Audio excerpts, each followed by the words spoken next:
Hi friends అందరికీ welcome to my channel. So ఈరోజు మనం Q1 రిజల్ట్ రేపు సోమవారం అంటే 14th జూలై 2025న financial year 25-26 Q1 result announcement చేసే కంపెనీస్ కొన్ని ఉన్నాయండి రేపు 14th జూలైన.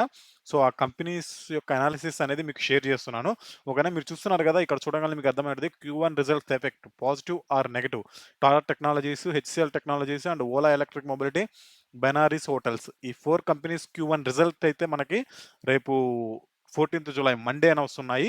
సో, ఆ రిజల్ట్ లైక్ పాజిటివ్‌గా ప్రిడిక్షన్ ఉందా? నెగెటివ్‌గా ఉందా? అని చెప్పేసి నా అనాలిసిస్ అయితే మీకు షేర్ చేయబోతున్నాను. So, based on that result అనేది వస్తది. ఆ రిజల్ట్ పాజిటివ్‌గా ఉంటే ఆ స్టాక్ అనేది రేపు మంచిగా పాజిటివ్‌గా రియాక్ట్ అవుతది. నెగెటివ్‌గా రిజల్ట్ వస్తే గాని నెగెటివ్‌గా రియాక్ట్ అవుతది. ఓకేనా? So, based on that result మీరు ట్రేడింగ్ గాని, ఇన్వెస్ట్‌మెంట్ గాని ఒకసారి ప్లాన్ చేసుకోండి. ఓకేనా? సో, ఇంకా లేట్ చేయకుండా మనం వీడియోలోకెళ్ళిపోదాం. ఫస్ట్ ఆఫ్ ఆల్ మనం ఈ టాటా టెక్నాలజీస్ ఆహ్, ఆహ్, గురు అనాలిసిస్ అనేది మీకు షేర్ చేస్తున్నాను. ఓకేనా? సో, ఇప్పుడు మీరు చూసుకుంటే ఫస్ట్ టాటా టెక్నాలజీస్‌కెళ్ళిపోతే, సో, చూడండి నేను సపోర్ట్ అండ్ రెసిస్టెన్స్ కూడా డ్రా చేశాను. సో, మీకు పాజిబుల్ అయితే చూసుకోండి ఒకసారి ఎలా ఉంటదా అని. సో, ఇప్పుడు మీరు చూసుకుంటే టాటా టెక్నాలజీస్ గురించి నేను ఒకటి చెప్పాలనుకుంటున్నా friends. See Tata technologies IPO వచ్చినాక ఎవరైతే ఆహ్, అక్కడ యాక్చువల్‌గా బిడ్ ప్రైస్ వచ్చేసరికి 350నో, 360నో ఉండే. బట్ అది లిస్ట్ అయిన ప్రైస్ వచ్చేసరికి ఆల్మోస్ట్ మనకి 1200, 1300, 1000 ప్లస్ అయింది లిస్టింగ్. స్టాక్ మార్కెట్‌లో టాటా టెక్నాలజీస్ అనేది జస్ట్ 2024లో ఎప్పుడో డిసెంబర్ ఆ మధ్యలోనే వచ్చింది టాటా టెక్నాలజీస్ అనేది. సో, అప్పుడు నేను కూడా చూసాను. నేను కూడా ట్రై చేశాను. బట్ రాలేదు. అప్పుడు లిస్ట్ అవ్వడమే టూ మచ్ అయింది. తెలుసా మీకు? ఇప్పుడు 350 ఎక్కడ, 1000 ప్లస్ ఎక్కడండి. చాలా అంటే చాలా టూ మచ్‌గా అది లిస్ట్ అయింది. సో, లిస్ట్ అయినప్పటి నుంచి ఫాలింగ్ అండి చూసుకోండి.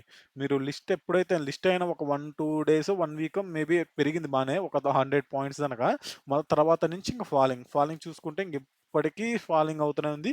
ఇక్కడ సపోర్ట్‌గా తీసుకుందండి. ఇక్కడ చూసుకుంటే మీరు 604 దగ్గర సపోర్ట్‌గా తీసుకుంది ఈ టాటా టెక్నాలజీస్ అనేయి. సపోర్ట్‌గా తీసుకొని ఆల్రెడీ వన్ టైమ్ వచ్చింది. మళ్ళా ఇక్కడ రెసిస్టెంట్‌గా తీసుకుంది. మళ్ళా ఇక్కడికొచ్చేసింది. మళ్ళా 604, 607 ఆ మధ్యనే సపోర్ట్‌గా తీసుకుంది. మళ్ళా పోయింది. మళ్ళా ఇక్కడికొచ్చేసింది. సపోర్ట్‌గా తీసుకొని పోయింది. సో, దట్ మీన్స్ నేను అనుకోవడం నా అనాలిసిస్ ప్రకారం 604 ఈ రేంజ్ అనేది స్ట్రాంగెస్ట్ సపోర్ట్‌గా తీసుకుంటుంది టాటా టెక్నాలజీస్. ఓకేనా? సో, ఆఫ్టర్ దట్ మనం ఇక్కడ చూసుకుంటే ఇక్కడ రెసిస్టెన్స్ తీసుకుంటుంది. First resistance. సో, ఇక 2 టైమ్స్ అయింది. హిట్ అయ్యి మళ్ళా బౌన్స్ బ్యాక్ అయిపోయింది. ఇక్కడ మటుకు క్రాస్ అయిపోవడం వల్ల ఇక్కడ ఇంకొకటి రెసిస్టెన్స్‌గా తీసుకుంది. ఓకేనా? ఇక్కడ మనం సపోర్ట్‌గా గీసుకున్నాం కాబట్టి ఇది కూడా క్రాస్ అయ్యి వచ్చింది. సో, మనం చూడాలి రేపు సపోజ్ టాటా టెక్నాలజీస్ గాని పాజిటివ్‌గా వస్తే ఇది పైకెళ్ళే అవకాశాలుంటాయి. కానీ పాజిటివ్‌గా వచ్చిందా అంటే సో, చాలా మంది అనాలిసిస్ట్ నేనే కాదండి. చాలా మంది అనాలిస్ట్‌లు కూడా వాళ్ళేం చెప్తున్నారంటే ఈ టాటా టెక్నాలజీస్ అనేది నెగెటివ్‌గా రావచ్చు. Q1 రిజల్ట్ అని చెప్పేసి చూసాను. నేను చాలా చదివాను. చాలా అనాలిసిస్‌లో కూడా తేలింది. సో, Q1 రిజల్ట్ అనేది నెగెటివ్‌గా రావచ్చు. సో, దాని ప్రభావం రేపు టుమారో 14th జులైన మాక్సిమం ఉంటది. మాక్సిమం పడిపోయే అవకాశాలుంది. మాక్సిమం వచ్చి మళ్ళా 604 దగ్గర ఉండి అక్కడి నుంచి బౌన్స్ బ్యాక్ అవుతదా? లేకపోతే ఇంకా పడిపోయిద్దనేది మనం చూడాలి. ఓకేనా? సో, నేను ఫైనల్‌గా చెప్పేదేందంటే ఈ టాటా టెక్నాలజీస్ గురించి ఓవరాల్‌గా టుమారో అనేది నెగెటివ్ రిజల్ట్ వచ్చే అవకాశాలు చాలా అంటే చాలా ఉన్నాయి. ఇది జస్ట్ నా ఒపీనియన్ మాత్రమే అండి. ఓకేనా? నా ఒపీనియన్, నా అనాలిసిస్ అండ్ చాలామంది అనలిస్ట్‌లు కూడా చెప్తున్నారు. టాటా టెక్నాలజీస్ 14థ్‌న జులైన Q1 రిజల్ట్ అనౌన్స్‌మెంట్ చేస్తున్నాయి కదా! అవి నెగెటివ్‌గా రావచ్చు. దానివల్ల ఈ స్టాక్ అనేది ఎఫెక్ట్ అవ్వచ్చు అని చెప్పేసి ఉంది. సో, నాకు తెలిసి ఇది టాటా టెక్నాలజీ అనే ఆప్షన్స్ అనేది కూడా ఉంది. ఆప్షన్స్ ఉన్నాయి కాబట్టి మీరు పుట్‌ని బై చేయడం వల్ల మేబీ పుట్‌ని బై చేయడం వల్ల మీరు ప్రాఫిట్ కొంచెం ఎర్న్ చేయొచ్చు. Based on this analysis. ఓకేనా? సో, అంటే పుట్‌ని బై చేయమని నేను రికమెండ్ చేయట్లేదండి. జస్ట్ నా అనాలిసిస్, నా వ్యూ చెప్తున్నాను. ఓకేనా? అదేండి ఈ టాటా టెక్నాలజీస్. సో, మనం coming to the next HCl technologies. So, HCl technologies చూసుకుంటే మీరు ఈ హెచ్‌సిఎల్ టెక్నాలజీస్ ఇప్పుడు మీరు చూసుకుంటే హెచ్‌సిఎల్ టెక్నాలజీస్ లాస్ట్ ఎగ్జాక్ట్‌లానే చెప్పాలంటే చూసుకోండి ఇక్కడ 2020 వరకు కింద డౌన్‌లోనే ఉంది. 400 ఆ మధ్యన ఉంది. 2021 ఏప్రిల్ నుంచి స్టార్ట్ అయింది చూసుకుంటే, 2020 ఏప్రిల్ నుంచి స్టార్ట్ అయితే ఇంక పెరుగుతూనే ఉంది. పెరుగుతూనే ఉంది. పెరుగుతూనే ఉంది. ఇక్కడ గనకొచ్చేసింది ఇక్కడ సపోర్ట్‌గా తీసుకొని మళ్ళా అక్కడి నుంచి కిందకొచ్చేసింది. తర్వాత మళ్ళా 2024లో కొంచెం ఇంకా ఆ రెసిస్టెన్స్‌ని అధిగమించి పైకెళ్ళిపోయింది. పైకెళ్ళిపోయి ఇక్కడ దానకొచ్చింది. మాక్సిమం 2004 దానక పోయింది. ఈ హెచ్‌సిఎల్ టెక్నాలజీస్ అనేది. ఓకేనా. సో, మీరు చూసుకుంటే హ్మ్. ఇప్పుడు మనం చూసుకుంటే రీసెంట్ టైమ్‌లో 2025లో ఇక్కడ దానకొచ్చింది 1312 దానక కూడా వచ్చేసింది. మొన్న జనవరి, ఏప్రిల్ ఆ మధ్యలో కొంచెం మార్కెట్ అనేది కొంచెం డౌన్ అయిపోయింది గదా! ఆ మధ్యలో క్రాష్ అయిపోయింది గదా! సో, ఆ మధ్యలో ఏప్రిల్‌న 25న ఈ డౌన్‌కొచ్చేసింది. వచ్చేసి మళ్ళీ అక్కడి నుంచి రికవరీ అయ్యి ఇక్కడ దానక పోయింది. 1740 దానక పోయింది. మళ్ళా డౌన్ అయిపోతుంది. సో, ఇక్కడ గాని సపోర్ట్ అండ్ రెసిస్టెన్స్ చూసుకుంటే సీ హెచ్‌సిఎల్ టెక్నాలజీస్ అనేయి చాలా మంది అనలిస్ట్‌లు చెప్పేదేందంటే మాక్సిమం పాజిటివ్‌గా రావచ్చు అని చెప్పేసి అంచనాలున్నాయి. ఈ పాజిటివ్‌గా గాని మనకి హెచ్‌సిఎల్ టెక్నాలజీస్ వచ్చాయి అంటే నాకు తెలిసి ఇక్కడి నుంచి బౌన్స్ బ్యాక్ అయిద్ది. ఇక్కడి నుంచి సపోర్ట్ మేబీ ఇక్కడి నుంచి సపోర్ట్‌గా తీసుకొని బౌన్స్ బ్యాక్ అయిపోయి ఎళ్ళిపోయిద్ది.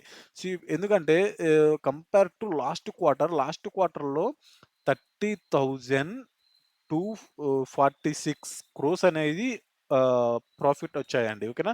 సో, నౌ ఇప్పుడొచ్చేసరికి ఈ కంపేర్ టు లాస్ట్ క్వార్టర్ ఇప్పుడొచ్చేసరికి 30,300 క్రోర్స్ వచ్చాయి. So, compare to last quarter ఒక 54 క్రోర్స్ అయితే 56 క్రోర్స్ గనక 6 క్రోర్స్ గనక మనకి ప్రాఫిట్ అనేది వచ్చింది. Compare to last quarter. So, ఈ 56 క్వార్టర్ వచ్చింది కాబట్టి so, minimum it is not much positive. But కొంచెమైనా పాజిటివ్‌గా వచ్చే అవకాశాలున్నాయి గాబట్టి, మేబీ స్టాక్ అనేది దానికి రియాక్ట్ అవ్వచ్చు అని అనుకుంటున్నాను. ఓకేనా. నేను నా అనాలిసిస్ గూడా అది మేబీ రియాక్ట్ అయిందంటే ఇక్కడ గనకొస్తది. ఈ సపోర్ట్ ఇక్కడ గాని ఒకవేళ తీసుకుంటే రెసిస్టెంట్‌గా తీసుకుంటది. లేదంటే ఇది గాని సపోర్ట్‌గా తీసుకుందంటే క్రాస్ అయిపోయి ఇంక నెక్స్ట్ టార్గెట్ మనకిదొచ్చిద్దండి. ఓకేనా. లాంగ్ టర్మ్‌కైతే మనం ఇన్వెస్ట్‌మెంట్ చేయొచ్చు ఈ టాటా టెక్నాలజీస్‌లో. ఎందుకంటే ఇక్కడ గాని సపోర్ట్‌గా తీసుకుందంటే మళ్ళా ఇక్కడ దానక వచ్చేస్తది మీకు షార్ట్ టైమ్‌లోనే. ఓకేనా. షార్ట్ టర్మ్ ఇన్వెస్ట్‌మెంట్‌కి కూడా ఇది బెస్టే Tata technologies sorry HCL technologies అనేది. ఓకేనా. సో, ఇది హెచ్‌సిఎల్ టెక్నాలజీస్ గురించి ఓవరాల్‌గా మీకు చెప్పాలి అంటే మాక్సిమం పాజిటివ్‌గా వచ్చే అవకాశాలున్నాయి. సో, నెక్స్ట్ ఫర్ లాంగ్ టర్మ్‌కొచ్చేసరికి నెక్స్ట్ టార్గెట్ వచ్చేసరికి ఇక్కడ మాక్సిమం ఎంతుందో చూసారా 2000కి కొంచెం వితిన్ 4-5 లేదా 6 మంత్స్‌లో నెక్స్ట్ 2 క్వార్టర్స్ లోపు మీన్స్ ఈ ఎండ్ ఆఫ్ ది ఇయర్ లోపు 2000కి రీచ్ అయ్యే అవకాశాలయితే చాలా ఉన్నాయి. ఓకేనా. Long term investment it is best అండి. HCL technologies. అదండి ఓవరాల్‌గా వచ్చేసరికి మాక్సిమం పాజిటివ్‌గా వస్తాయి. మీరు చూసుకోండి ఒకసారి like based on that how HCL react and ఫర్దర్‌గా న్యూస్ కూడా మనం చూస్తుండాలి. ఇంకా ఏమన్నా నెగెటివ్‌గా వస్తాయా న్యూస్ అని చెప్పేసి మనం చూస్తుండాలి. దాన్ని బట్టి చూసుకోవాలా ట్రేడింగ్ అన్నా, ఇన్వెస్ట్‌మెంట్ అయినా. ఓకేనా. సో, నెక్స్ట్ మనం వచ్చేసరికి ఓలా ఎలక్ట్రిక్ మొబిలిటీస్. సో, ఇప్పుడు మీరు చూసుకుంటే ఓలా ఎలక్ట్రిక్ మొబిలిటీ సీ ఈ ఓలా ఎలక్ట్రిక్ మొబిలిటీ అనేది కూడా రీసెంట్‌గానే వచ్చిందండి. లైక్ ఈ ఈ టాటా టెక్నాలజీస్ కంటే ముందే ఆగస్ట్ ఆ మధ్యనొచ్చింది. కొంచెం చాలా ముందొచ్చింది. ఓలా అంటే ఎలక్ట్రిక్ మొబిలిటీ కూడా చూసుకుంటే మీకు లిస్ట్ అయినప్పటి నుంచి స్టార్టింగ్‌లో బాగా పెరిగిందండి. ఇప్పుడు మీరు చూసుకుంటే లిస్ట్ అయింది ఇక్కడయింది లిస్ట్. లిస్ట్ 76 మధ్యన అయింది. ఇక్కడ 157 దానక ఎళ్ళిపోయింది. ఎళ్ళిపోయి ఇక్కడ 152ని రెసిస్టెన్స్‌గా తీసుకొని ఇంక డౌన్ అవ్వడం స్టార్ట్ చేసింది. డౌన్ అవ్వడం స్టార్ట్ చేసి ఎక్కడి దానకొచ్చింది ఇక్కడ చూసుకుంటే మీరు ఇక్కడ దానకొచ్చేసింది. ఆల్మోస్ట్ 67 దగ్గర పడిపోయింది ఇంగ. రోజు పడతనే వచ్చి 67 దగ్గర సపోర్ట్‌గా తీసుకొని మళ్ళా ఇక్కడ వచ్చేసరికి 97 వద్ద రెసిస్టెన్స్‌గా తీసుకొని 100 ఆ మధ్యన మళ్ళా కిందకొచ్చేసింది. మళ్ళా ఇక్కడే సపోర్ట్ తీసుకొని ఎళ్ళింది. మళ్ళా ఇక్కడ కిందకొచ్చేసింది చూడండి. తీసుకొని ఓవరాల్‌గా ఫైనల్‌గా మనకి ఈ 39 అనేది 39 ఆ మధ్యన అనేది మనకి స్ట్రాంగెస్ట్ సపోర్ట్‌గా కూడా లేదు. ఎందుకంటే ఇప్పుడు నాకు ఇక్కడి నుంచి హిట్ అయిందేం లేదు.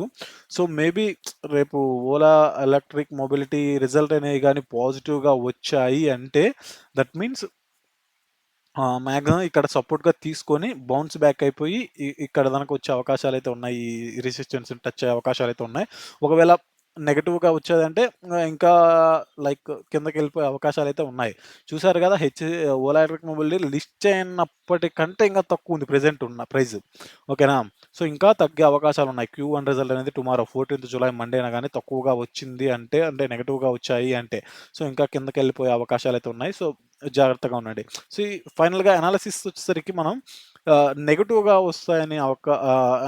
వస్తాయని జెప్పేసి పాయింట్స్ అయితే ఉన్నాయండి. లైక్ ఏందంటే ఆహ్, చాలామంది అనలిస్ట్‌లు గూడా చెప్పేదేందంటే ఓలా ఎలక్ట్రిక్ మొబిలిటీ అనేది గూడా చాలా ఛాలెంజెస్ ఫేస్ చేసింది 2025లో.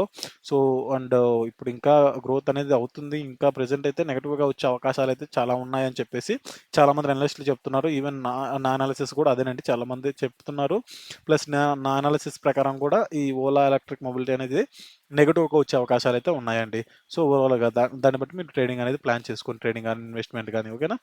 లాంగ్ టర్మ్‌కైతే మాక్సిమం వీ కెన్ ఇన్వెస్ట్ అండి. Long term means almost 5-10 years దానక 10 years long term, 5 years long term ఇన్వెస్ట్‌మెంట్‌కైతే ఈ ఓలా ఎలక్ట్రిక్ మొబిలిటీ అనేది ఖచ్చితంగా రికమెండ్ చేస్తాను. ఎందుకంటే ఫ్యూచర్‌లో మొత్తం ఎలక్ట్రిక్ ఎలక్ట్రిక్ సంబంధించినయండి. కార్లైనా ఏయైనా ఇప్పుడన్నీ ర్యాపిడోలు ఇప్పుడన్నీ వచ్చేస్తున్నాయి గదా! సో, అలాగా మనం ఈ ఓలా అనేది కూడా మంచిగా పాపులర్ అయిపోద్ది. వాళ్ళు బిజినెస్‌ని అట్రాక్ట్ చేసుకోవడానికి they are doing some plannings ఓకేనా. సో, ఈ ఫ్యూచర్‌లో అయితే మంచిగానే ఉంటది. సో, ప్రెజెంట్ కొంచెం స్ట్రగుల్ అవుతున్నా గూడా అని చెప్పేసి ఉన్నాను. ఓకే. అండ్ ఫ్యూచర్‌లో మొత్తం ఎలక్ట్రిక్ మొబిలిటీ కాబట్టి మాక్సిమం ఇది 5-10 ఇయర్స్ లాంగ్ టర్మ్‌కి చాలా అంటే చాలా బెస్ట్ స్టాక్ అండి. నేను తక్కువలో దొరికే బెస్ట్ స్టాక్ ఏందంటే ఓలా ఎలక్ట్రిక్ మొబిలిటీ. ఓకేనా. ఇది నా అనాలిసిస్ నా పాయింట్స్ ఓకేనా. అండ్ మనం నెక్స్ట్ వచ్చేసరికి బెనారీస్ హోటల్స్. సో, బెనారీస్ హోటల్స్‌కెళ్ళిపోతే హ్మ్. ఈ బెనారీస్ హోటల్స్ చూస్తే అండి 2022 జులై, జూన్ ఆ మధ్యలో గూడా ఇక్కడే ఉంది. 141 సారీ 1455 ఆ మధ్యనే ఉంది. ఈ ఎక్కడ 2022 జులై నుంచి పెరుగుతుంది చూడండి ఎలాగెళ్ళిపోయిందో. సప్పని ఎళ్ళిపోయింది. పైకెళ్ళిపోయింది. ఇక్కడ రెసిస్టెన్స్ తీసుకొని మళ్ళా ఆగల. ఇక్కడికొచ్చేసి మళ్ళా ఎళ్ళిపోయింది. బానే గ్రోత్ అయింది. 2022 నుంచి 2 ఇయర్స్‌లోనే మంచి గ్రోత్ అయింది గదా! ఎందుకంటే ఇక్కడ చూసుకుంటే మీరు 1400 ఎక్కడ అంతేనా 1500 ఆ మధ్యన.